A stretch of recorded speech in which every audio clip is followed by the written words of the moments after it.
We are Sierra Seasonal Surprise, the Shopportunists, and my name is Matthew Stefanowitz, that's Valerie Mugan, and this is Ashka Pandya, and today we're going to be telling you about our product. So our product, as mentioned, is called Sierra Seasonal Surprise, and what our product is, it's going to be a subscription box that's mailed out quarterly, meaning 4 times a year, and each time it's sent out, it's going to have items that can cater to that particular season. The way we're going to know which products our customers would like to see in their box is by a survey that they'll be taking if they are a patron, and it'll kind of describe whether they like to go outside and do more kind of seasonal activities pertaining to that, if they'd rather stay in with the family. So we're providing an experience rather than just a series of items. We're ensuring that our box can be sent quarterly and built individually so that it's easy to gift, and also if you'd like to try out the box, and rather than committing to an entire year of a subscription, it gives you the opportunity to do so. Now I'm going to pass it over to Ashka for the value prop. So this is just a graph from McKinsey & Company. They did a study of the most popular subscription boxes, and they split it by gender, but in the middle they kind of narrowed it down to the overall. And the overall most popular subscription boxes are from Amazon, the Dollar Shave Club, Ipsy, Blue Apron. So the categories that these boxes kind of fulfill are clothing and food, but Sierra Seasonal Surprise kind of takes the best aspects of all these boxes and provides that in one entity. So that's fulfilling an unmet need there. And then through our Qualtrics survey, we did some primary research, and we found that consumers have a lack of time and means to really go outside and experience the outdoors. So this box fulfills that need, that gives them the ideas and the products that they can use to really go outside and experience something new. This is another source of data from our Qualtrics survey, and we found that a great percentage of people, which you could see in the purple and blue, are likely to gift our box to someone. So this is a great item. A lot of people have someone in their life that can really benefit from this box. So it's another great source of revenue that the consumers find useful. And then when we were looking at the benefits that this gives Sierra Trading Post, we really narrowed it down to 3 main things. It'll grow Sierra Trading Post's online presence, it'll grow their store's popularity. In addition, it'll give them a new source of revenue through the profit that we give them a cut of and the rent they're paying. And in the first year, we're giving them $5,000 of our profit. So this is a little more in depth of growing Sierra's online presence. This is from our Qualtrics survey. When we asked our respondents if they visited Sierra's website or physical store, the blue portion responded that they haven't seen either, which is quite concerning because that's about 79% of respondents. So we really want to focus on growing that aspect of Sierra, and also growing Sierra's popularity. That is almost a 50-50 split of having, if the respondents had heard of Sierra Trading Post, which is also concerning. And through our advertising means, we're hoping to grow the popularity of Sierra Trading Post as well. And then a little bit about industry dynamics.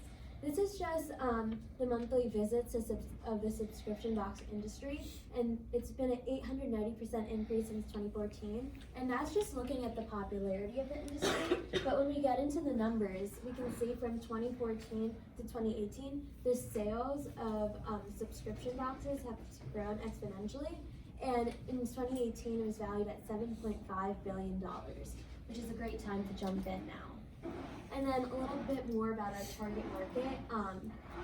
We're going to be based in the Sierra Trading Post in Newton, Mass, and that population is 890,000. Then when we narrow it down by target market age range, that's about 14,000. And then multiplied by the percent of people who are likely to buy the product, it's about 3,230 people who we're targeting. And we're going to be sure to reach out to all of them through mailing lists that we're looking to purchase for about $100. Now Matt's going to talk a little bit more about the competition. So the competitors that we're most concerned with are the companies that already specialize in kind of this outdoor gear or products and provide them, and they have developed a loyal customer base, their products are competitive. However, something we have noticed is that none of these companies have a subscription service. So though competing with established markets, we're hoping that by tapping into the new industry of a subscription box that combines the best of all of these corporations, that we can tap into that unmet need.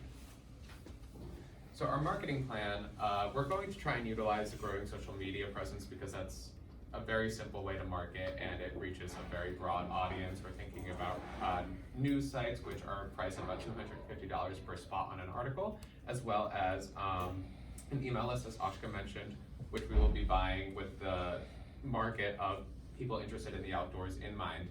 And we're also going to try and have some promotions or some coupons from other companies and products. If you notice that when buying things online, like concert tickets or perhaps clothing, a lot of times that will come with a coupon or just a promotion for a subscription box, often Blue Apron or HelloFresh. So we're kind of hoping that by building these partnerships, we can also develop that loyal customer base who will perhaps be hearing about this product and Sierra Trading Post for the first time. In terms of supply chain and operations, TJX and Sierra Trading Post both have established distribution partners who have warehouses all over the globe. And we're going to be buying directly from the wholesale in Cheyenne, Wyoming, which is where Sierra's trading fulfillment center is located. It's over 600,000 square feet.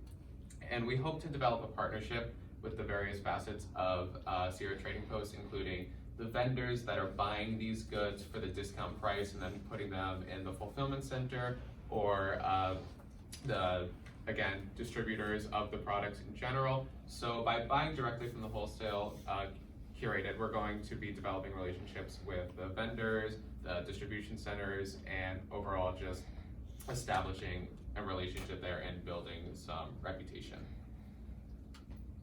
Now I'm going to pass it to Valerie for the financials. So this is the 3-year financials. Generally, it's about revenues, expenses, and net income.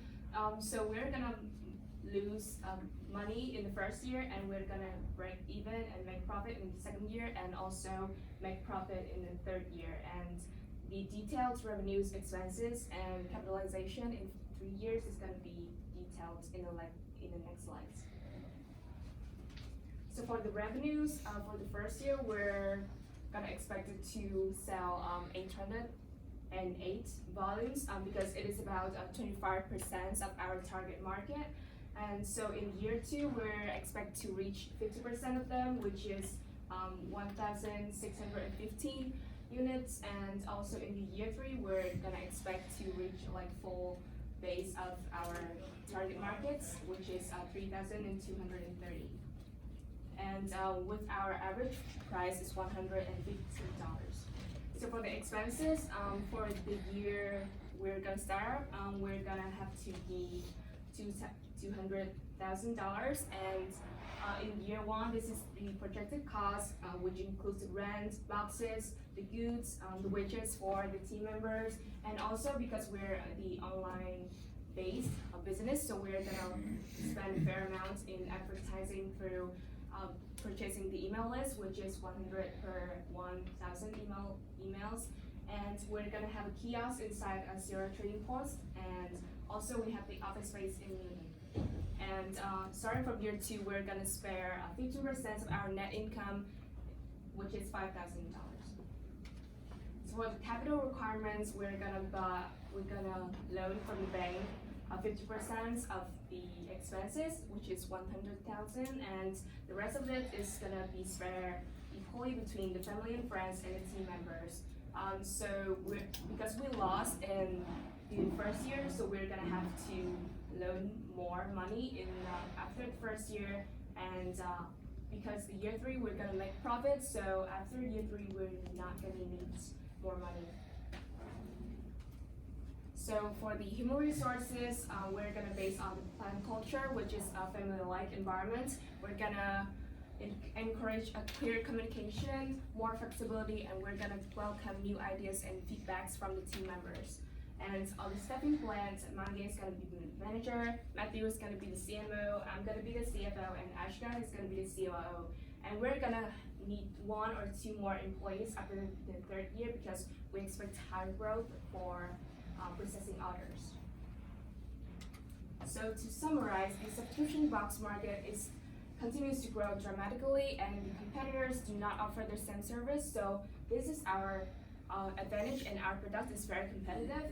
And also, the subscription boxes lead to more publicity for the affiliate company, which is Sierra, and people will get more attention for CRM post.